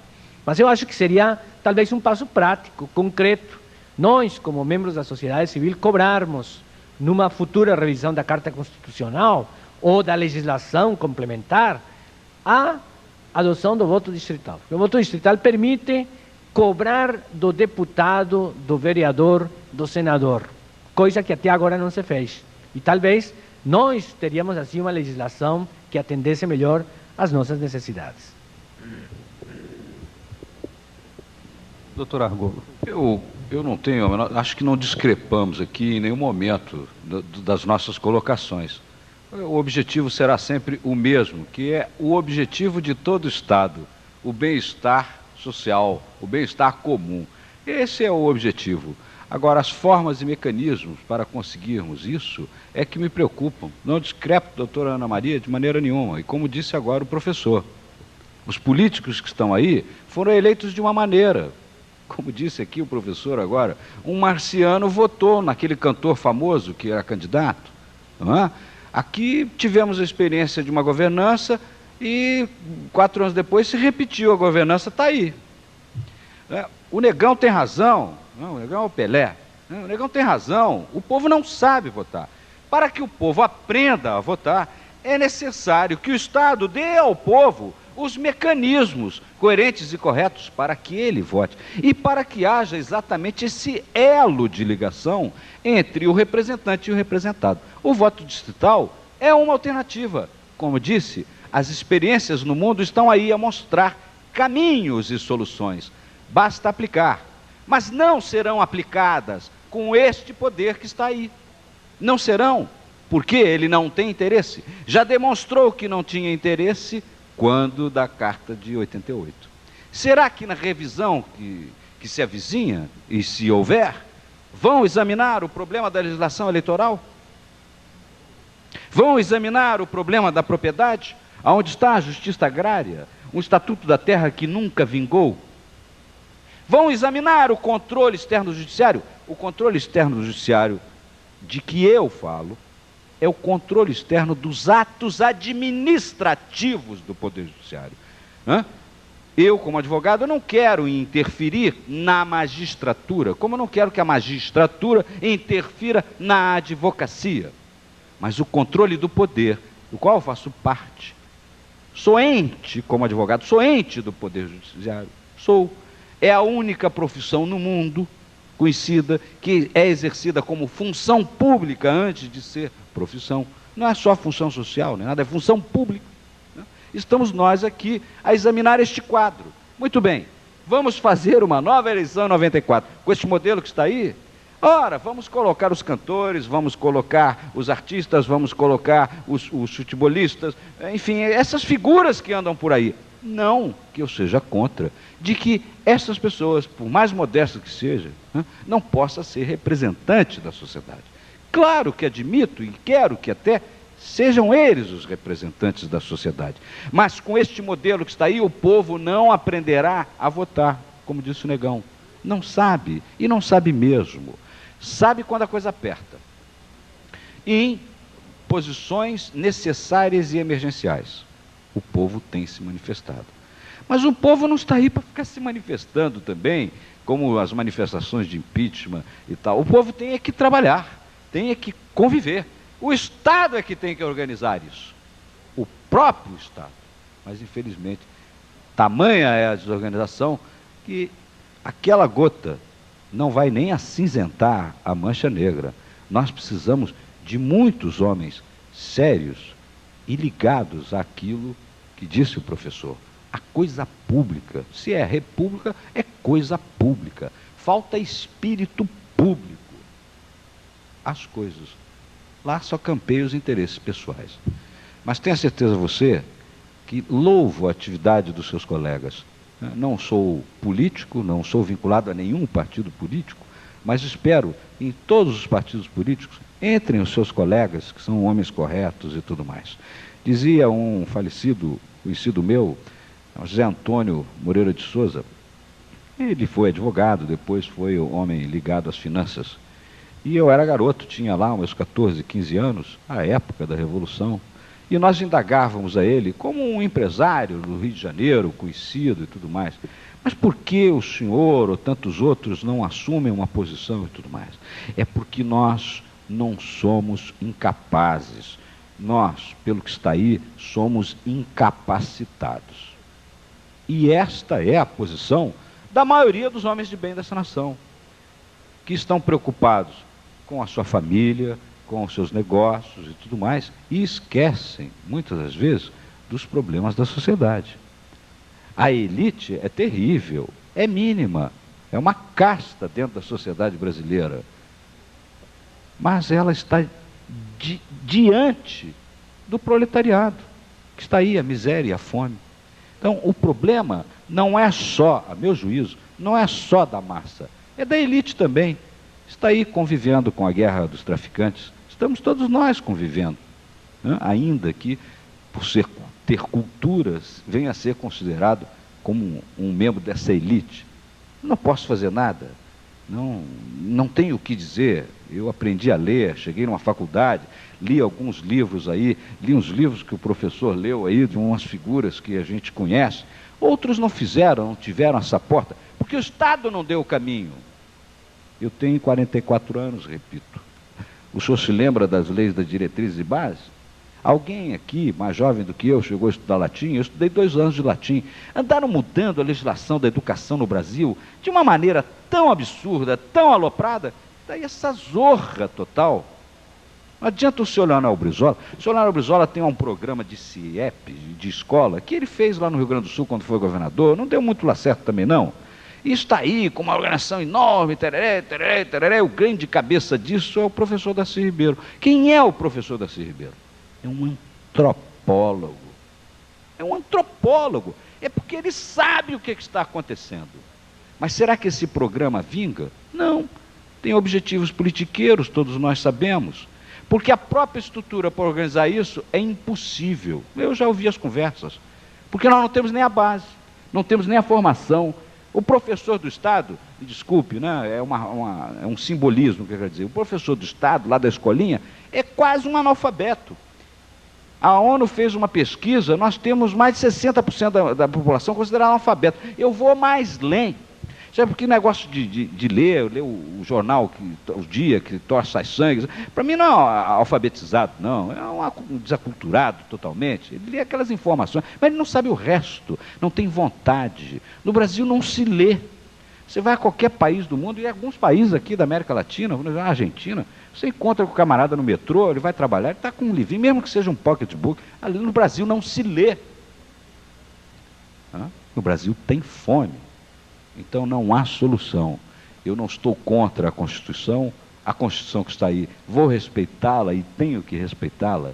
Eu sou contra a maneira pela qual tudo isso foi construído nesses últimos 44 anos.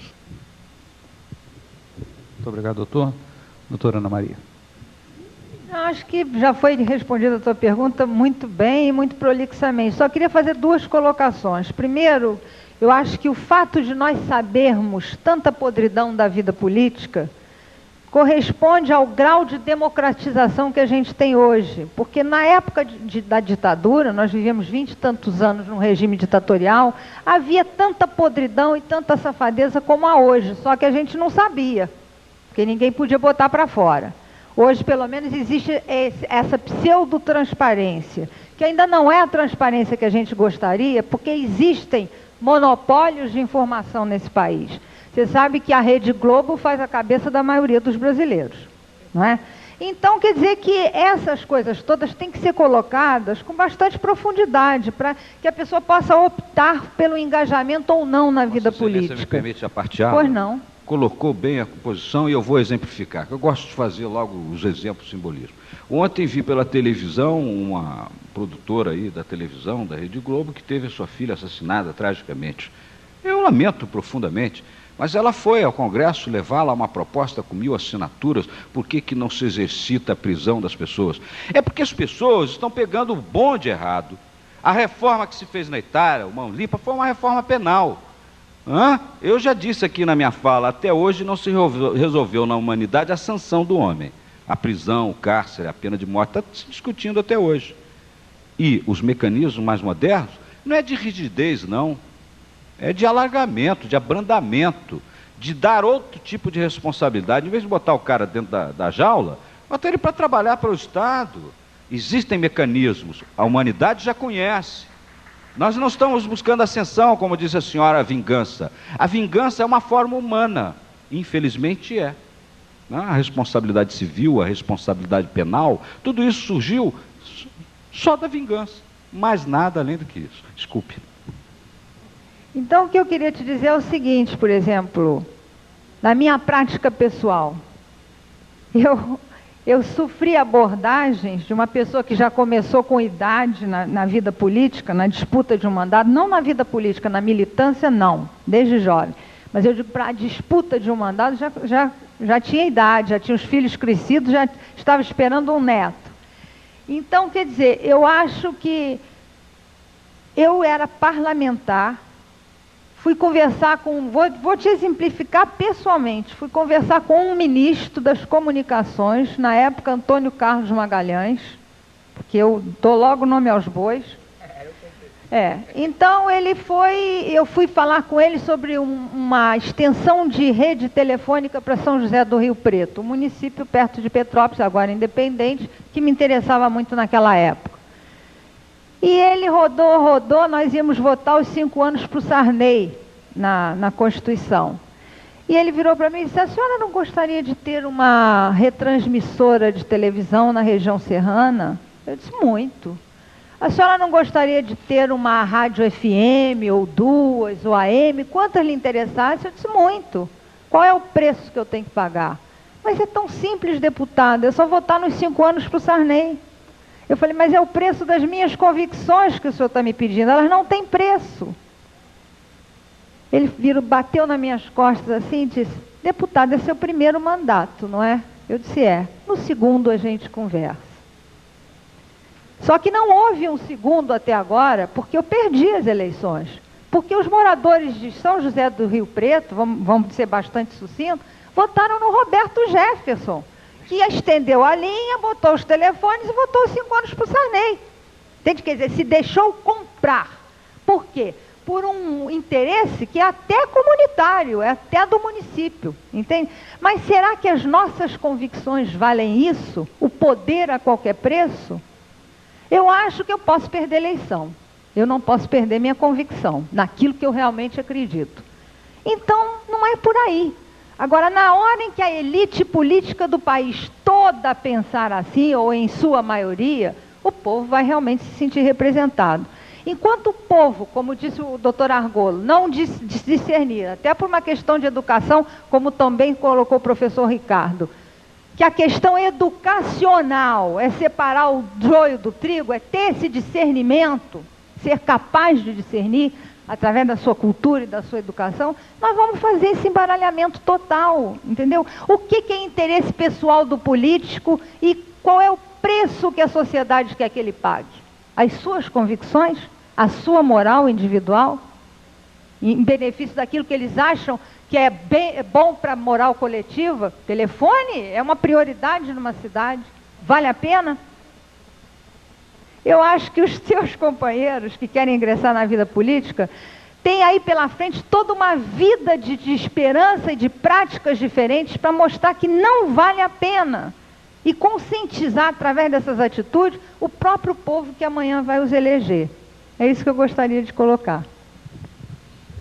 Muito obrigado, doutor. Compromissos e as pessoas na plateia também os têm. Eu gostaria de, em nome da coordenação do evento, agradecer a participação dedicada e brilhante da doutora Ana Maria Hatz, do professor Ricardo Vélez Rodrigues, do doutor Oscar Argolo. Passarei às mãos dos integrantes da mesa o certificado que é assinado pelo coordenador-geral do evento, o deputado Wagner Siqueira, e da administradora Gilda Nunes, que é a presidente do Conselho Regional de Administração do Rio de Janeiro. Muito obrigado aos senhores pela atenção, pela participação, pelas perguntas inteligentes. De modo que eu gostaria que os senhores reforçassem o nosso agradecimento com um aplauso aos integrantes do painel.